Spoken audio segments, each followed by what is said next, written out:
Hello kasi, kumusta?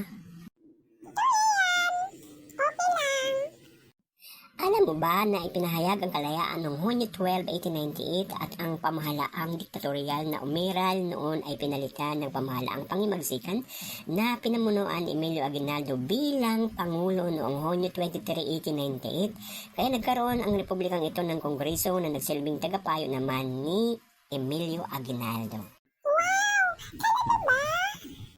Oo kasi, at ang unang republikang Pilipino, ang opisyal na tawag ay Republika Pilipina o Republikang Pilipino ay ang pamahalaan ng Pilipinas na itinatag kasabay ng paghahayag ng Saligang Batas ng Malolos noong Enero 23, 1899 sa Malolos, Bulacan hanggang sa pagdakip at pagsuko ni Emilio Aguinaldo sa mga sundalong Amerikano.